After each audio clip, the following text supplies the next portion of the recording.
morning and being part of our program. And bringing these beautiful objects with you. Now, coming up next is actually a report that I did. I went to this remarkable school in Liari, run by a lady by the name of Sabina Khatri. It's called the Kiran School, which means basically that it's a ray of hope for the people of that neighborhood, which is quite a volatile area. Absolutely, you know, quite crime-ridden and so on. But here this lady is with a bunch of volunteers. What she's doing is that she's training these preschool children to be able to go to schools like Beacon House and St. Michael's and so on.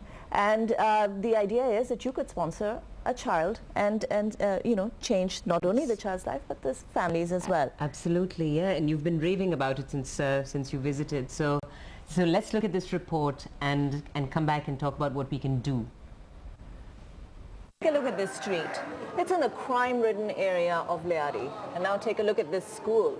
This school believes in changing families. It believes in giving them hope. Because these families don't have homes, they hardly have hope. But here there is more than hope. There is a change in lives and fates. Let's go meet the people who are a part of it. मेरे दो बेटे यहाँ पे पढ़ते हैं, जैसे एक next year यहाँ पे पढ़ चुका है अमीर हमजा, तो यहाँ से फिर सेंट माइकल में इसका एडमिशन हुआ और अभी इस साल अब्दुल रशीद 2.5 साल का है वो। यहाँ पे आने के बाद मुझे पता चला मेरा बेटा इतना अच्छा है, यानी ज़हीन है, अभी माशाल्लाह सेंट माइकल में A1 ग्रेड आया, फर्स्ट आया अपनी क्लास में। अब मुझे बहुत ख्वाहिश थी कि मेरे बच्चे पढ़े। हमारे यहाँ तो ऐसा ही होता है, सबके दिलों में ये होता है, लेकिन क्या हमारे वसाइल हमें ये इजाज़त नहीं देते कि हम किसी अच्छे स्कूल में चले जाएं। मैं यही चाहती हूँ मेरा बेटा पढ़े और पाकिस्तान के लिए, जैसे अपने मुल्क और कौम के लिए बेहतरीन कारकर्दगी अता करे। जैसे ये सबीना कहती हैं कि वो सिर्फ बच्चों को ही नहीं बल्कि माओं को भी सिखाती हैं, तो उन्होंने आपकी ज़िंदगी किस तरह तब्दील की? मेरी ज़िंदगी में तो इतना बड़ा चेंज आया, जैसे मेरी ज़िंदगी बदल गई। अब बिलीव करें, जैसे मेरे हस्बैंड बहुत सख्त मिजाज थे। हर हफ्ते यहाँ पे हमारी भी क्लास होती है और उसके बाद 2 मीटिंग्स हुए मेरे हस्बैंड और मेरी सबीना के बीच और हम सारे पेरेंट्स थे, तो इतना चेंज उनमें आया। ये बताएं कि अब जो आपके मियाँ में इतनी तब्दीली आई, आपके अंदर इतनी तब्दीली आई, जो आपके माशरे के लोग हैं, आपके ख़ानदान के लोग हैं, वो क्या कहते हैं? कि पहले तो शुरू में तो बहुत बुरा समझते थे कि पता नहीं माएँ पढ़ रही हैं या बच्चे पढ़ रहे हैं, बहुत बातें सुनने को मिली, बहुत ज़्यादा। लेकिन फिर वही मैम सबीना से हम आके कहते थे कि लोग हमें इस तरह कह रहे हैं, तो मैम सबीना कोई बात नहीं, अल्लाह ताला देख रहा है, आप लोग अपने बच्चों के लिए इतना कर रहे हो। तो अभी जो हमारी फैमिली के लोग हैं, हमारे ख़ानदान वाले हैं, वो सब जितने जानने वाले हैं, वो सब अभी तालीम की अहमियत को समझ चुके हैं।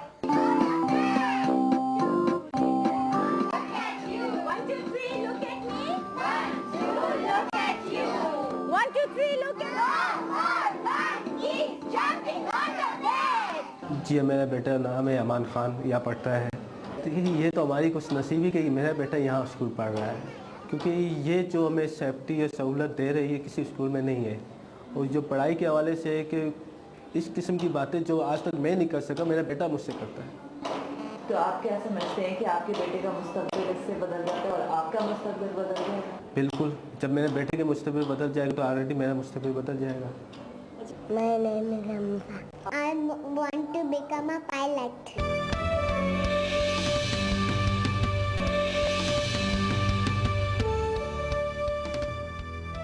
Welcome back from the break. You're watching Breakfast at Dawn. Now we introduce you to a student and the parents of this student at this lovely school called Kiran.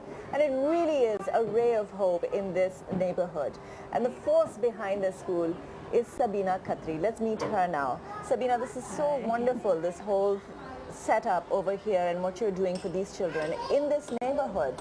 And I want to ask you, why did you choose this neighborhood in this area, which is so dangerous and there's so much controversy around it? Really, I wasn't given a choice to choose. What happened is that my husband and the company were already supporting this school on a monthly basis.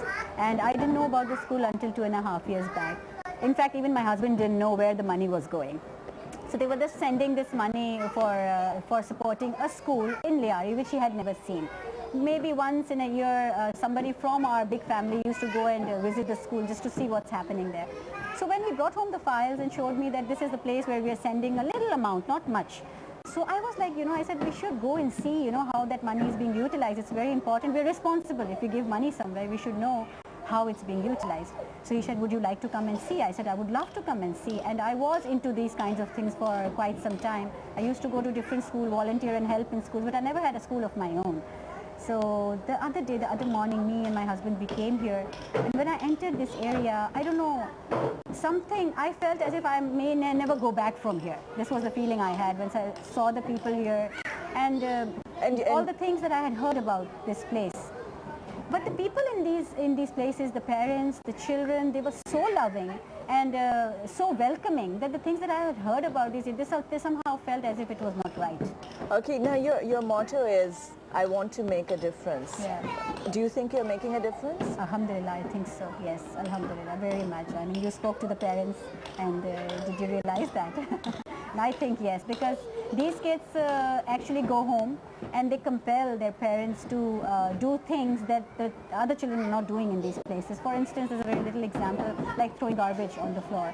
These children have been taught so much, it's been instilled in them that they just hate to see things thrown on the floor. So they go home and they tell their parents not to throw things on the floor and things like that. I've noticed that the street outside is also very clean and there's a marked difference with the other streets in this area.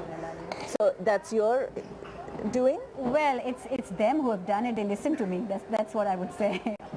Education is the basic right of every person, and that is the responsibility of the state and the government. Do you think that there is an absence that you are filling? Oh, that's a difficult one.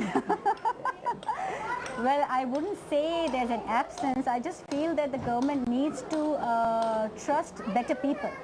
Whether they have the place. You know what? I saw a government school right here in this area. It is such a big school. They have such a big area. They've been given a wonderful campus. But the problem is they don't have good teachers. Sometimes I think that maybe if that campus would be given to me, I could do a better job, What they need is better people. I think they don't know how to hire people. Right. They do realize the value of education. They just do speak a lot on education, but they're not able to hire good people. And you have a lot of voluntary workers, I noticed. Yes, I do. People coming from defense, from Clifton, a lot of my friends, they're helping me out. And a lot of children from grammar school have been helping me out a lot here. So it's not only the children from Liari who are benefiting, it's the children from grammar school also who are benefiting. And you're also incorporating mothers of students in the school and creating awareness in them. Yes, because the children come in the mornings, they come from 8:30 till 2, the kids are here. And then from 3:30 onwards, the mothers come in to study. The same mothers of the same children who are in the school.